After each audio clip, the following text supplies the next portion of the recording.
صل على رسوله الكريم أما بعد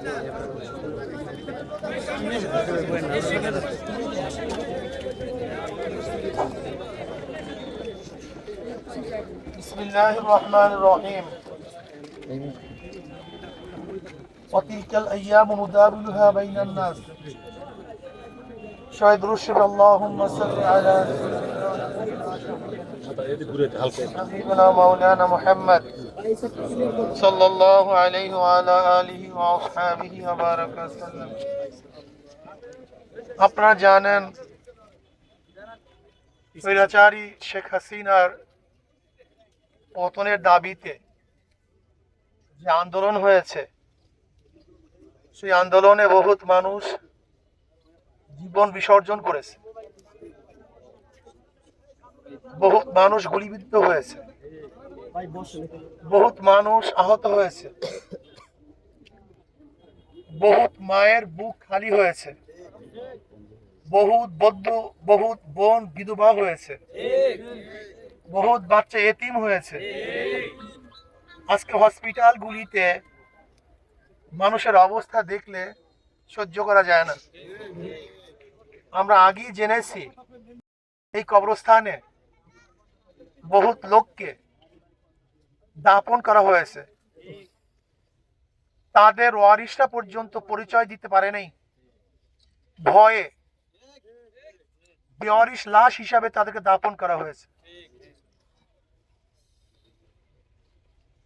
যারা মারা গেছে তাদের একটা দাবি ছিল, হয়তো আমরা কিছু নিয়ে যেতে পারি নাই, বা তারা ক্ষমতার অংশীদারিও হবেন না, না তারা বিল্ডিং এর মালিক হবে, না তারা কোনো স্বার্থ লাভ করবে, হয়তো বা তাদের রূহ আমাদের দিকে তাকিয়েছিল যে আমাদের যে প্রাপ্তি একটু দোয়া, কেউ যেন আমাদের জন্য দোয়া করে।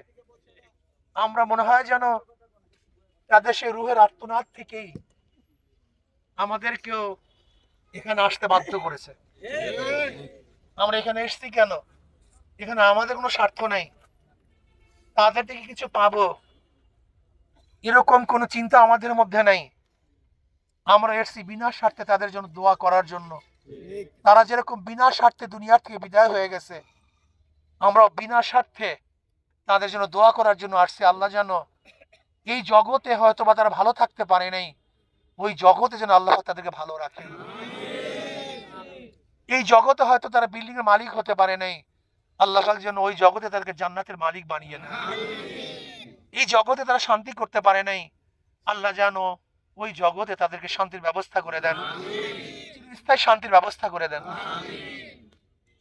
তারা আমাদেরকে রাহনুমাই করেছেন যে কোনো একটা প্রাপ্তির জন্য, অর্জন করার জন্য জীবনকে বিসর্জন না করা পর্যন্ত কোনো জিনিস অর্জন করা যায় না। যেমন সাহাবায়ে কেরাম রিদওয়ানুল্লাহ আজমাইন সর্বোচ্চ ত্যাগের ভিত্তিতে গোটা দুনিয়ার মধ্যে ইসলামকে ছড়িয়ে দিয়েছেন। আজকেও তোমাকে আমাকে মনে রাখতে হবে, রক্ত না দেয়া পর্যন্ত, জীবনকে উৎসর্গ না করা পর্যন্ত ইসলামী হুকুমত হতে পারে না। আজকের থেকে সর্বোচ্চ ত্যাগ করার জন্য প্রস্তুতি গ্রহণ করতে হবে, এই দেশের খেদমত করতে হবে, এই দেশের জনগণের পাশে দাঁড়াতে হবে, এই দেশকে রক্ষা করতে হবে। জালেমদের বিরুদ্ধে আমাদের মাজলুমদের ঐক্যবদ্ধ হয়ে আন্দোলন ঝাঁপিয়ে পড়তে হবে। কাজে নহে সমাপ্ত কর্মমোদের অবকাশ কোথায় বিশ্রামের। এখন আমাদের কাজ সমাপ্ত হয় নাই, বহুত কাজ বাকি আছে।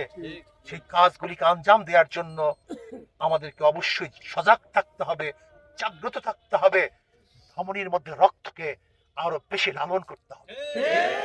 আল্লাহ পাক রব্বুল আলামিন আপনাকে আমাকে আগামী দিনে এদেশের মানুষের পাশে, এদেশের জনগণের কাছে প্রত্যেকটা মানুষের অধিকার ফিরিয়ে দেওয়ার জন্য এবং এই দেশকে কল্যাণকামী এক দেশ করার জন্য, ইসলাম হুকুমত কায়েম করার জন্য আখিরি নিঃশ্বাস ত্যাগ করে রাখ পর্যন্ত আপনাকে আমাকে আল্লাহ পাক চেষ্টা সাধন করার তৌফিক দান করুন।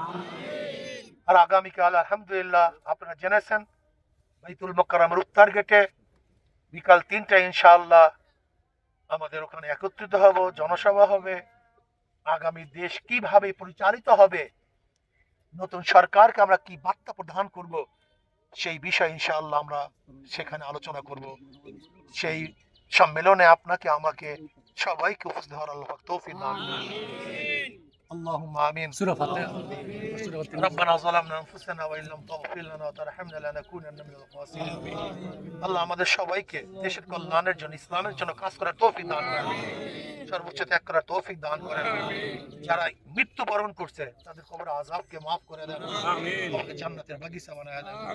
رب ارحمهما كما ربياني صغيرا وصلى الله تعالى على خير خلق محمد وآله وأصحابه وأزواجه وأتباعه أجمعين وارحمنا معهم برحمتك يا أرحم الراحمين. السلام